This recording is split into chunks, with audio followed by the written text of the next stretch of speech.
Hi. Obviously, I accidentally, instead of hitting pause again, stopped my video. Y'all should start placing bets on how long it's going to take me to get this down. Anyway, back to Sandel.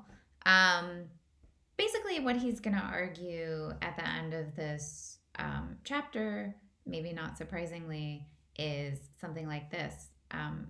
So he briefly considers an argument from the philosopher Jürgen Habermas that this kind of liberal eugenics, what Sandel calls liberal eugenics, and that is eugenics that involves state neutrality and is not coercive. So basically, if you wanna go in for selecting traits, like go for it, but like the state is going to be neutral about it. We're just going to let you do what you want. It'll be like your independent free choice. Um, he considers an argument from Jürgen Habermas that this threatens autonomy, but not surprisingly, he's not impressed by this. He thinks that this language of autonomy is generally too thin to get to the real issue here. So at the end of the chapter, he basically says, look, even if it doesn't impair a child's autonomy, um, eugenic parenting is objectionable. Why? Well, not surprisingly, at this point, he writes, this is page 83. Eugenic parenting is objectionable because it expresses and entrenches a certain stance towards the world, a stance of mastery and dominion that fails to appreciate the gifted character of human powers and achievements and misses the part of freedom that consists in a persisting negotiation with the given. Right? So, again, it's this sense of givenness as something that we need to respect. And this is so chapter 5 is sort of like the big payoff. It's the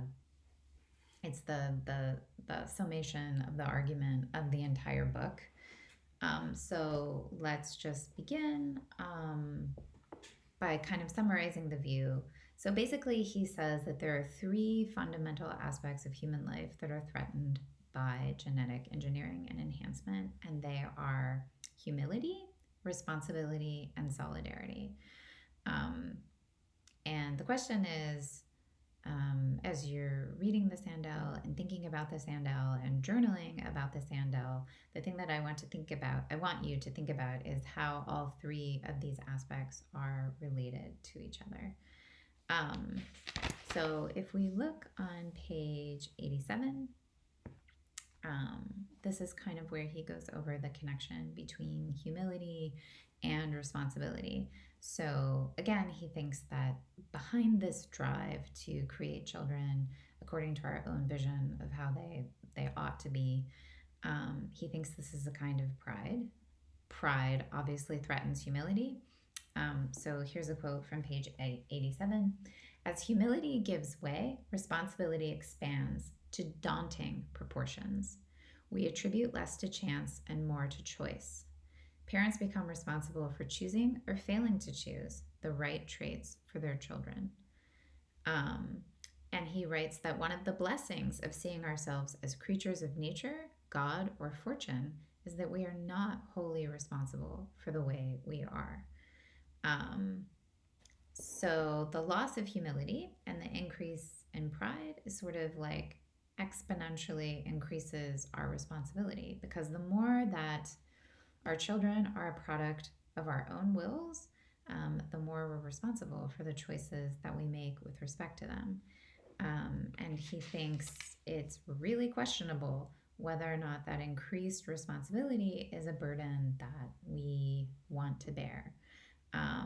So and that goes both ways, right? So if some people are engaging in a kind of liberal eugenics and others are refusing, then even the people who are refusing face a new burden of responsibility.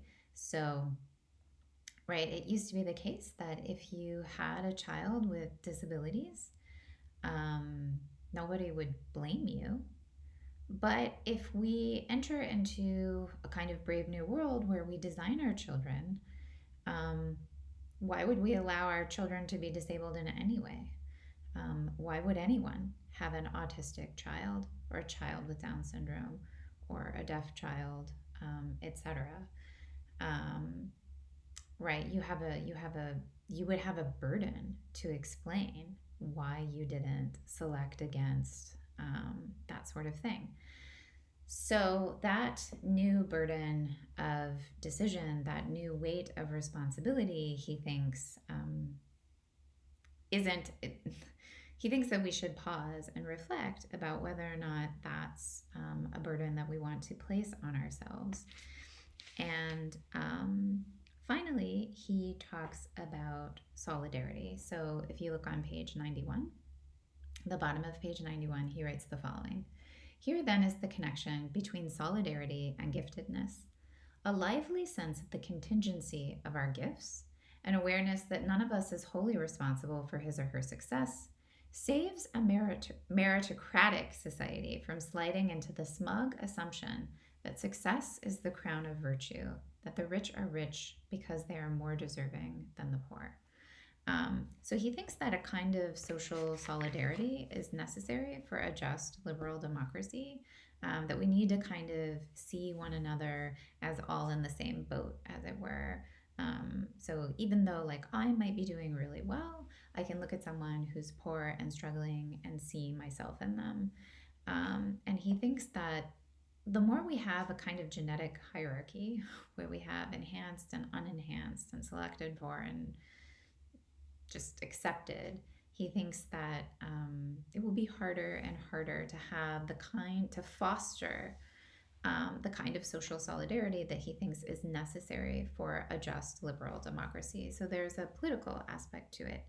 And it is related to equality and democracy.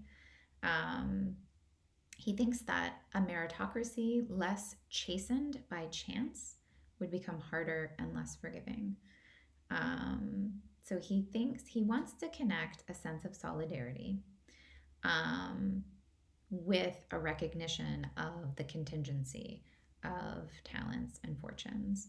And he thinks that if we lose that, it's very likely that we will lose whatever social solidarity we do have. I'm not super impressed myself with the amount of social solidarity that we have in this country, but certainly that just increases the argument, right? If we're already deficient in solidarity, we don't want to accelerate that. Okay, and then he goes on to consider objections to his views. So the first and maybe most pressing objection is that this is just like a religious point of view, right? So we can't take this seriously in a secular society. And he wants to resist the idea that he is putting forward a necessarily religious view. And again, so this is going to directly connect Sandel's work with the core diamond that we have been thinking about. So he writes on page 93, yeah, of course, some people think that God is the source of life and that reverence for life is a form of gratitude to God. But you don't have to have this belief in order to appreciate life as a gift or to have reverence for it. So he thinks that secular people can appreciate the sanctity of life and see a kind of value in the mystery of life. So he uses this language of mystery a lot. It really reminds me of the Anscombe that Cora Diamond discusses in The Problem of Impiety. So Anscombe has this idea that really at the root of morality are these mystical perceptions. So she thinks that, for instance, the absolute prohibition on murder, that's at the heart of most moralities, she thinks rests on a mystical perception of the value of human life. And it seems to me, I mean, this is more of a question. I want to pose this to you as a question. Is this kind of mystical perception of the giftedness of life, is that what Sandel is getting at? Because if that's the case, then he's giving us a kind of Anscomian sort of view, even though he's not putting it in the same language as she does. In which case, we don't have a new option for thinking about the problem of impiety. We have an iteration of an option that we've already considered, namely Anscombe's view. Or is he giving us something new? Um, I think it's unclear. I leave it as a question for you to think about, to reflect about, to write about in your journals.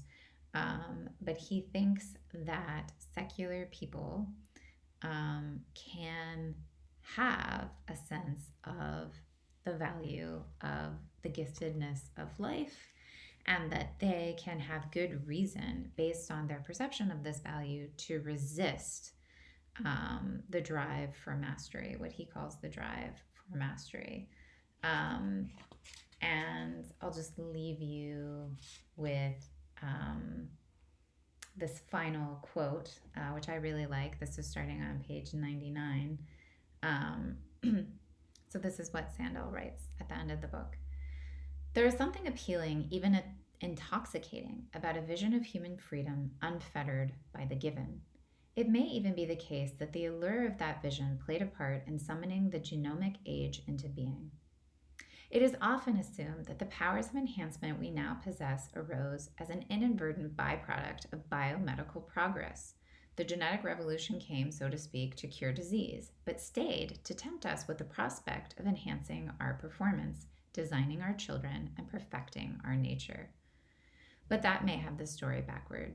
It is also possible to view genetic engineering as the ultimate expression of our resolve to see ourselves astride the world, the masters of our nature.